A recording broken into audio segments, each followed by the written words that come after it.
Don't doze off and make faces. Hello. How are you this afternoon? Fancy meeting you Haven't seen you in here. just a few hours. Yeah, we'll start charging you minutes,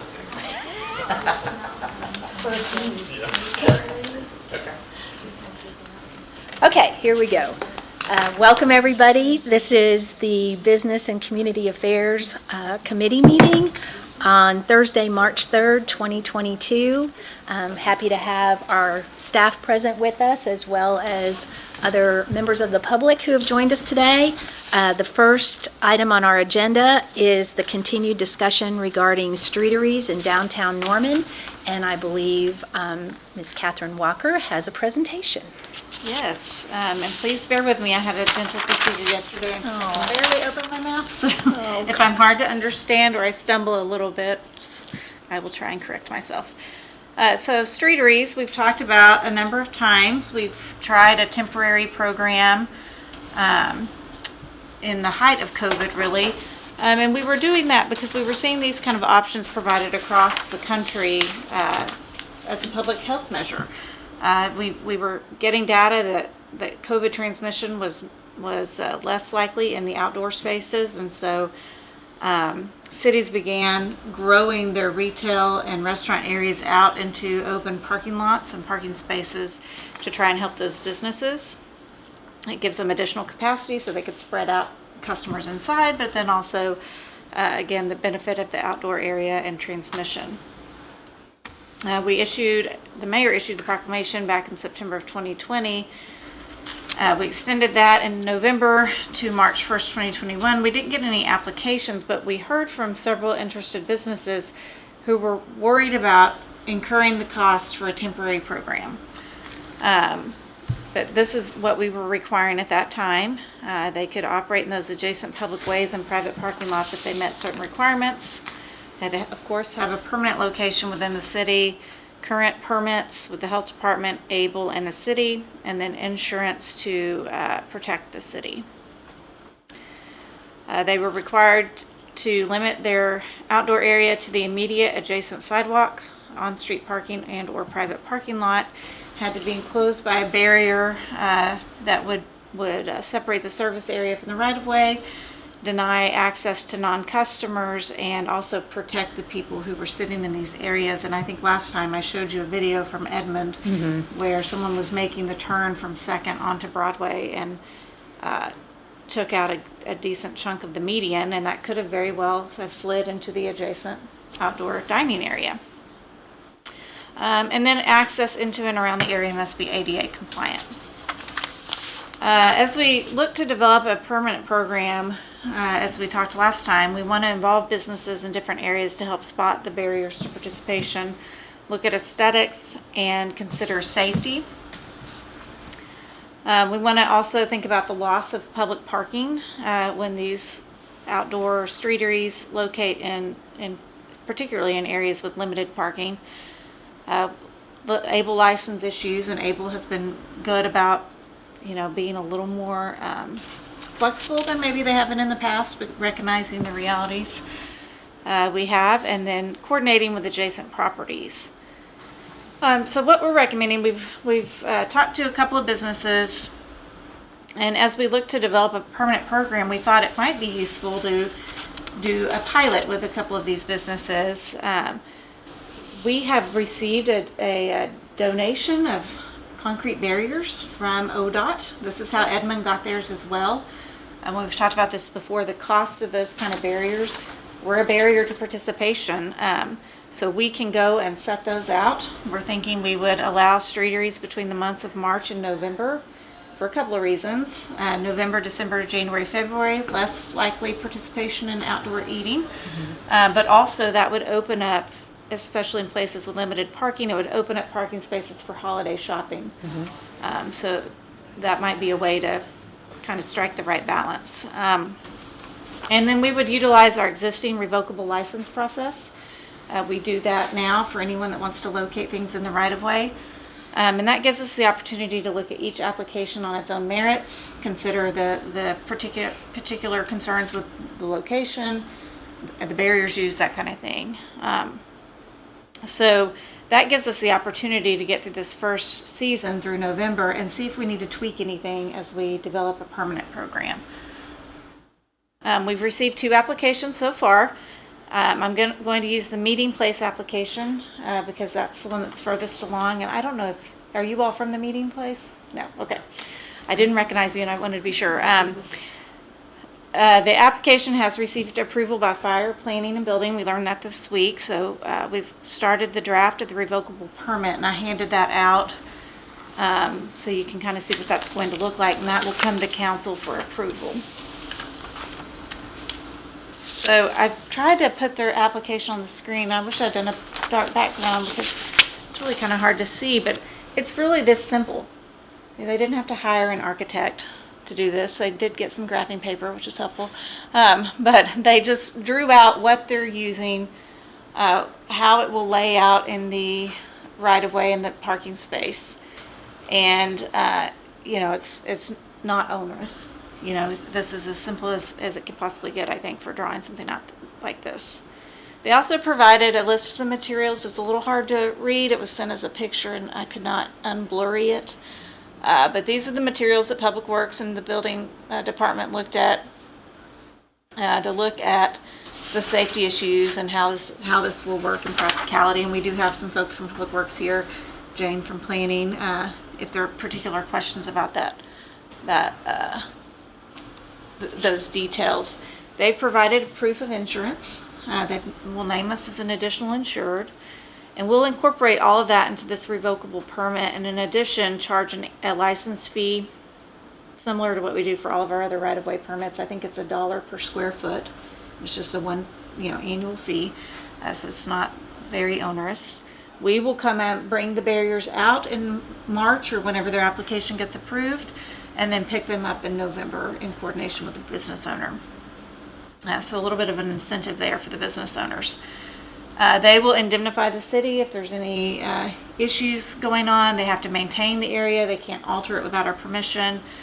And then, as I said, the insurance requirements will be important. So in this attachment, you see we haven't called it a revocable license. We've called it a right-of-way license and agreement. And we've kind of beefed it up for this particular type of use. If something comes up, we're doing water line construction or something like that, we'll be able to give notice and then get out there and be able to still do our work. We can revoke the license if it's not maintained, if they're doing something that hasn't been approved by the city or isn't in accordance with the approval by the city. But these agreements are very common at the city whenever someone's in our right-of-way. And so we think it's workable.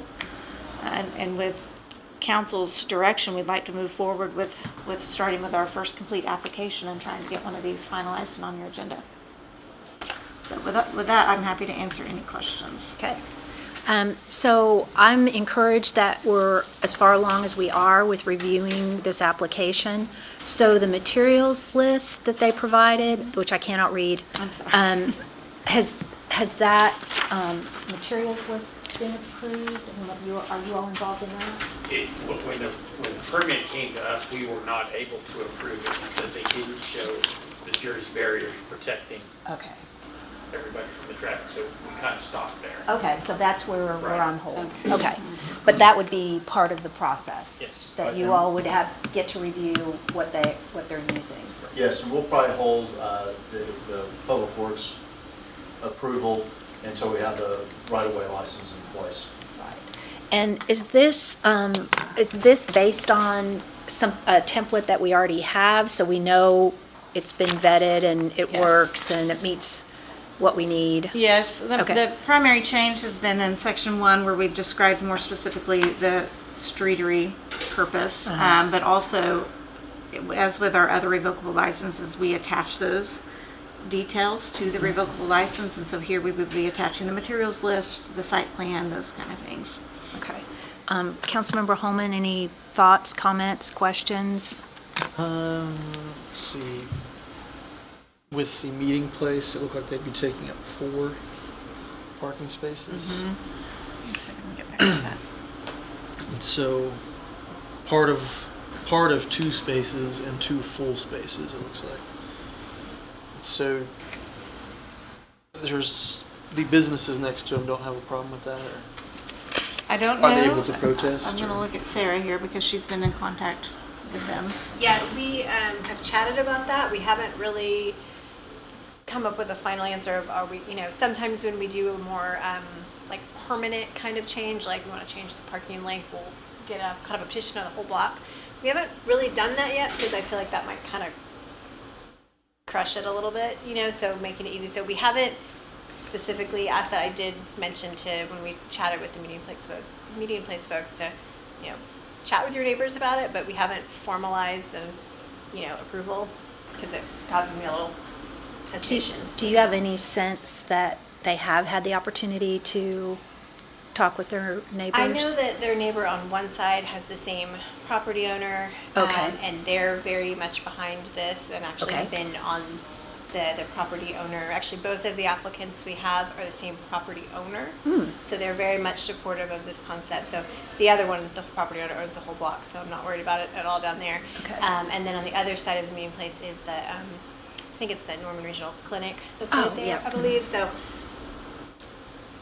I've encouraged them highly to chat with their neighbors about it. Yeah. The rest of that block is Mr. Roberts Furniture, so I'm not sure how to Is it feel about it. So, business or the property owner? Who's that? Like who's? like who would, is it a combination of the business owner that's actually operating, or the property owner getting buy-in from the property owner as well? I'm not sure how we've done it in the past. The only thing I can think of that's similar is when we did the Gay Birds dentistry block to change the parking limit. I'm not sure if it was the tenant or the property owner who did that. That's the only close comparison I can think of. So that might be something we need to check into. Yeah, once we move to more of a permanent program, I think we definitely want to have that process outlined. Because I think when we first started talking about this, I think this sounds like 4 spaces kind of spills over in front of other businesses. And I think what we were talking about was the parking spaces that were immediately, in front of your business. So that would be probably one more reason to support doing a pilot program Yes. to just see How how that works. goes, what kind of, concerns that either another business or the property owner might have. So. And with this, there's not a able commission, the sidewalk running through the middle of it. There's not a problem anymore. I cannot read these well enough to know for sure.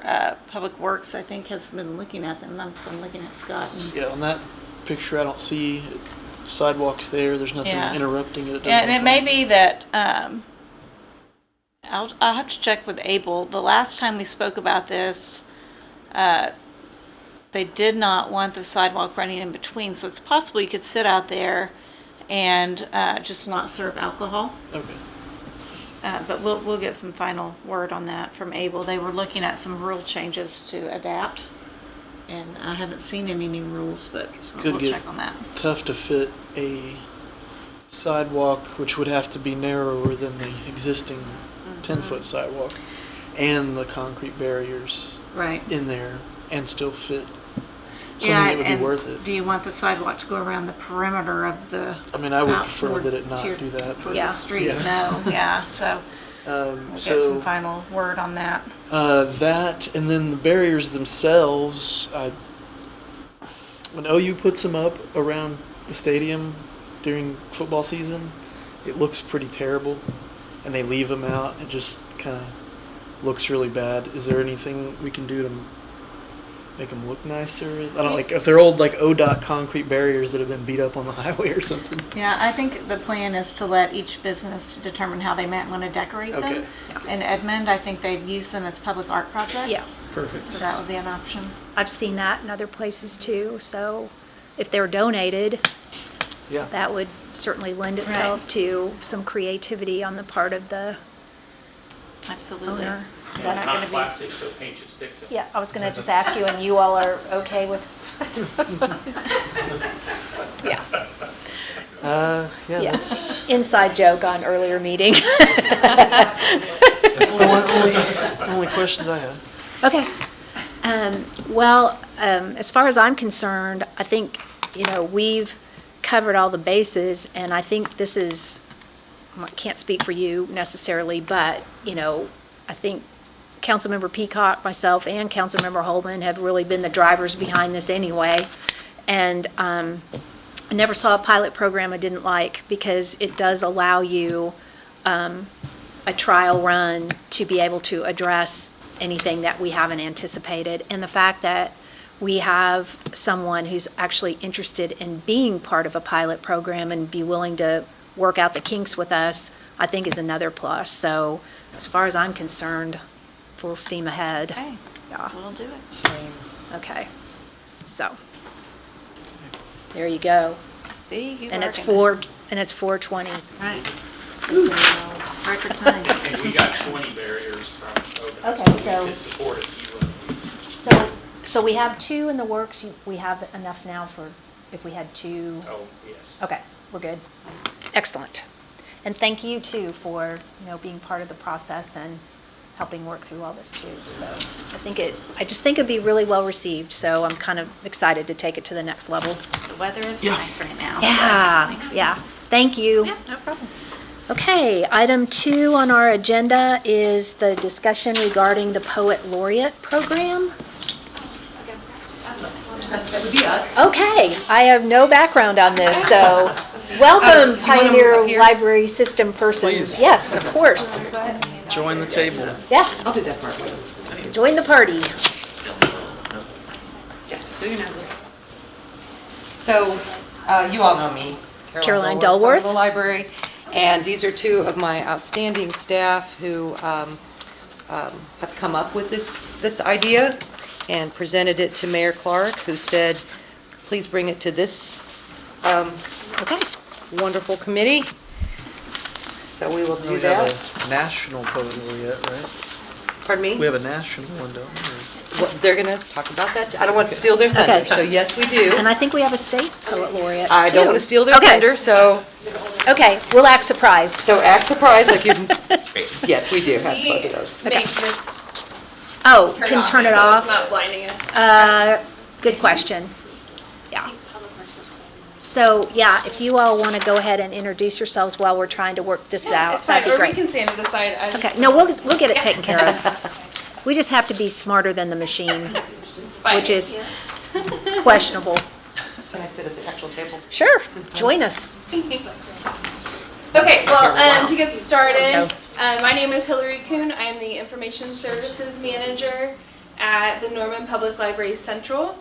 And I have with me Joshua Caudill, who is one of my library professionals, as well as Caroline Dulworth, our branch manager and one of the, what's your official Drivers of title? this. Well, Oh, associate I was director. going to give your other official title, Yeah. Associate Director of Pioneer Library System. I Big can never think of cheese. those words. Yeah. So I just want to start with a little bit of background. At the Norman Central Library for 27 years, we have held an annual poetry competition for all ages. And that engages, students at all the schools, people across the community. It's been a well-loved, well-received program that the person who used to be in charge every year was like, maybe we won't do it. And then, man, it gets close to April and we start getting phone calls from people saying, when is the poetry competition? How do we enter? So people love it. And April is National Poetry Month. And so that competition goes, and then it always culminates in a poetry celebration where we announce the winners of the poetry competition. And people get up and read their poetry, whether they won or didn't win. And it's just a wonderful experience. People love it in the community. So last year, after our virtual poetry celebration, Mayor Clark approached us and asked if we would look into the possibility of creating a Poet Laureate program for the city of Norman. And so at that point, I directed Joshua to start doing some research on what exists in other cities, other states across the U.S. that's comparable, and to write a proposal for the mayor and the city. So fast forward a year, and that proposal has been submitted. We have been in contact with Tiffany Burska about the program, as well as the city director and of course the mayor. So they have seen the preliminary versions of what you're seeing today, and the mayor asked us to come today to tell you a little bit more about it. So I'm going to pass over to Joshua, who's really the one who's done all of the legwork on this for us. Thank you. And thank you all for having us and for everything you do for the city. This is my first time being at any sort of meeting like this, so if I look visibly nervous, just be patient. Yeah, well, we're a tough crowd, so. Try to not take up a lot of your time. So as Hillary mentioned, Mayor Clark approached us about beginning a Poet Laureate program, so I'm just here to present sort of the culmination of a few months of research, and we think we have a pretty viable option here. So. For centuries, governments and municipalities and academic institutions and arts organizations have established poet laureate positions. This is a way to recognize someone who's contributed to a community's arts and to give that person a platform to develop their own craft, to encourage other artists, and to just to develop and champion poetry and the written word and literacy in their community, which all of that sounds great. So that's why we're here. So a lot of people are familiar with the notion of the National Poet Laureate, and I've got some pictures there on the little cheat sheet. Joy Harjo, of course. Joy Harjo is the current U.S. Poet Laureate, who is a native Tulsan and citizen of Muskogee Nation. We have you may also recognize the former U.S. Youth Poet Laureate, Amanda Gorman, who rose to prominence after reading at President Biden's inauguration. So those are very well known. Also, the U.S. Poet Laureate program is overseen by the Library of Congress. So in terms of what we're presenting as in terms of a city and library partnership is a well-established tradition. At the state level, 46 U.S. states and Washington, D.C. currently have Poet Laureate positions, including Oklahoma. Our program has been running since 1994 continuously. Our current Poet Laureate, Joe Krieger, was appointed by Governor Stitt last year, and is actually going to be serving as one of the judges of this year's poetry contest for the library. So we're excited about that. Yeah. And then as we research doing it at a smaller scale, there are very, very many examples of cities that have established Poet Laureate programs. So I've got a few listed there: Houston, Los Angeles, Philadelphia, Santa Fe. That's 4. There were dozens and dozens I didn't fit on here because I didn't just want to hand you a sheet of a bunch of random people's faces. And those last 3 that are on there, Houston, LA, and Philadelphia, those are also city and library partnerships. So there are many other libraries out there who have partnered with their city to establish a position like this to champion arts in their city. So that's exactly what we're proposing today, a partnership. We're proposing to set up a position for a Poet Laureate that would be a 2-year term position with the option of that being renewed for a second term. We're also wanting to establish a Poet Laureate selection committee, so we would select members from the library, from the University of Oklahoma, Norman Public Schools. I was going to try and name them all from memory, but they're written on your sheet. Yeah. So that's Norman Arts Board, the Depot, we've had other Yeah, people yeah. approach us about it too. So we'll choose people from those organizations to serve on that committee to help review nominations and select the Poet Laureate. That would also be a 2-year term, but that's how we have it in the proposal at least, and that could be renewed for an extra year if someone wants to stay on. And then as people filter off of that committee, more people from those same organizations can fill in. We also are proposing that we would provide a $500 honorarium as sort of the stipend for whoever served as the Poet Laureate, and currently half of that has already been pledged by the Friends of the Norman Library. I think I breezed through that. That's the basics of it. We think this is an opportunity for us to partner together to invest in what we think are very important conversations happening in our community that happen through the arts, to invest in young and artists of all ages in our community, and also just like the poetry contest, I think this is an opportunity for us to demonstrate that we are committed not just to doing a poetry event, but to doing a long-term program to inspire and encourage arts in our community. So that's all I've got. Thanks. Well, thank you so much. I mean, just on the face of things, I think it's a wonderful idea and a great partnership with the city and the library. So many other things that, we try to work on together to enhance the more fun things of living in the city of Norman.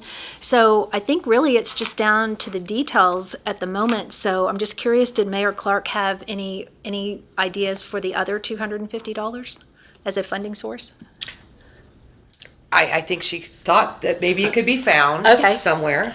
That doesn't seem like difficult, but just Right. wondered if she had a, You know, and it could be Idea. something that we ask for contributions to. Sure. 250 is not that hard to raise. Right. I mean, I see people raising a lot more on Facebook all the time. Mm-hmm. So, for all kinds of things. Yeah. She did express that she felt like ideally it would be great if the city and the library both pitched in 50% to make it really a 50-50 partnership. Sure. That's part of why I think she wanted us to come talk today. yeah. And it's not just for use at the library. So, you know, you may have a time that you want the poet laureate to open the chamber for something, or for council. You know, maybe at a certain time you'll want to have the poet laureate do that. So we thought there's a lot of things in the city that the poet laureate would be doing for the city.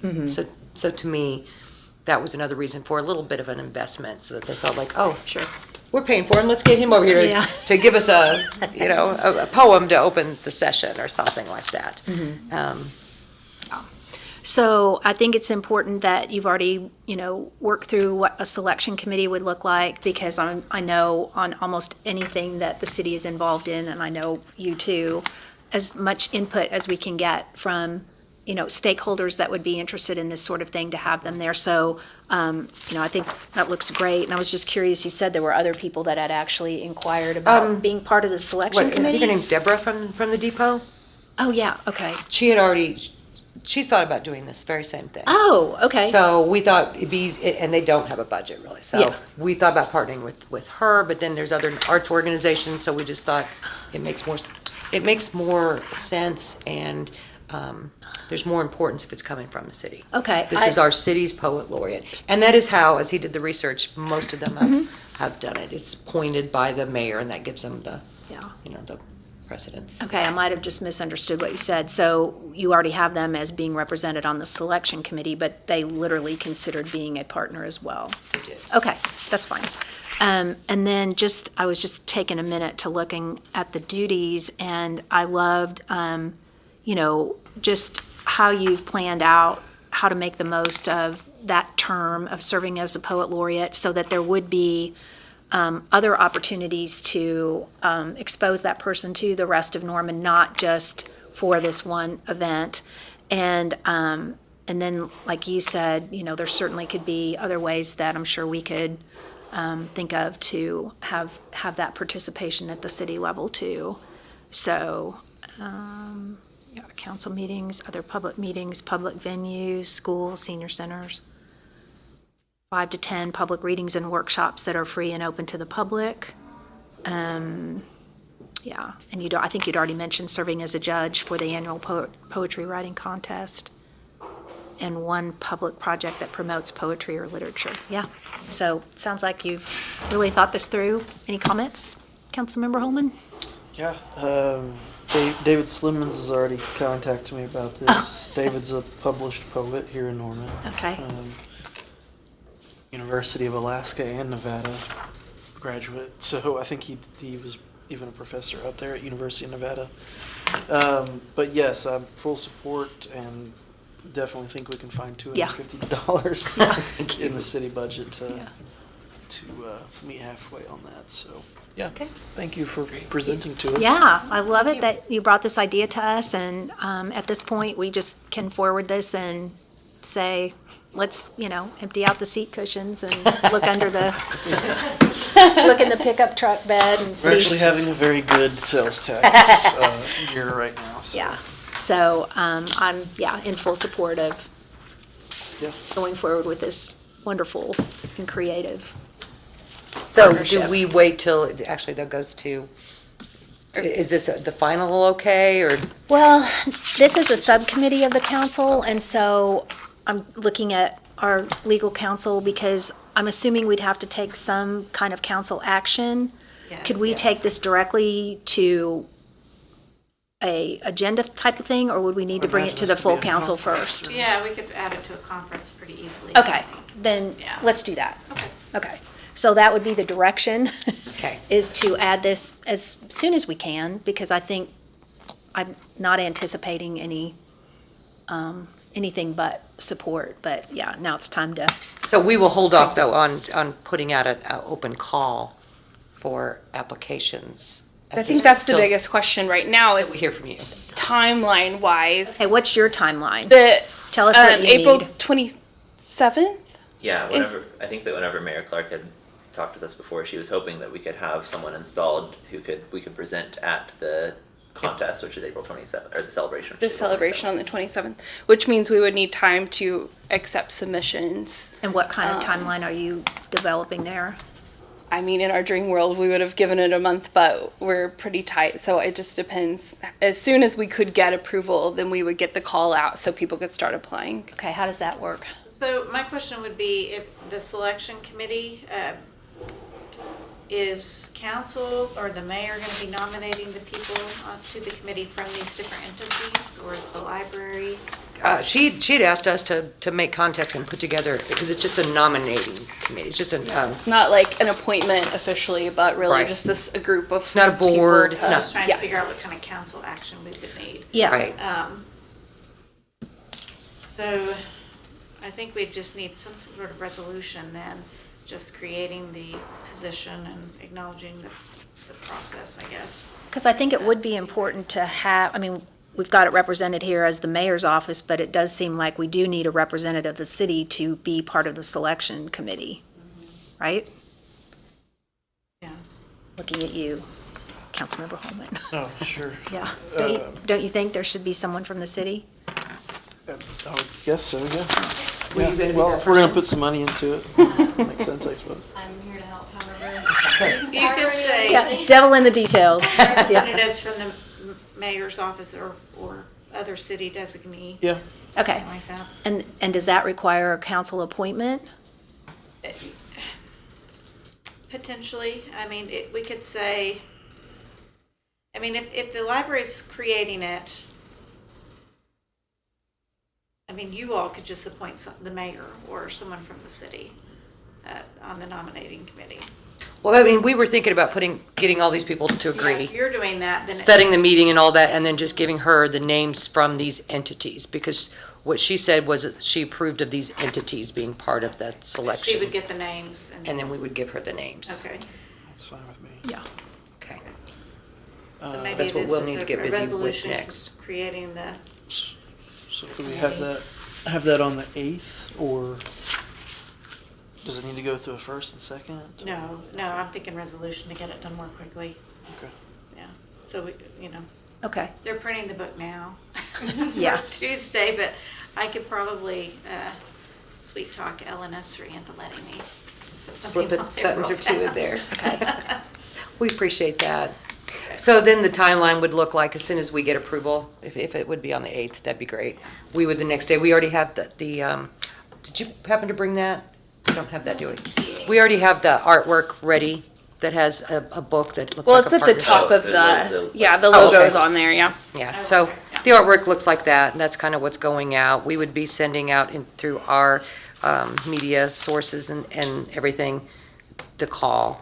Okay. And then we would get busy calling all these entities to say, who would you suggest be on this committee from your organization? Okay. And then the coordination, of course, would be with Tiffany. With Tiffany. Yeah, Right. on the communication side. Okay. Are you good? Yes. You're good? Yeah. Okay. Sounds good. Well, thank you.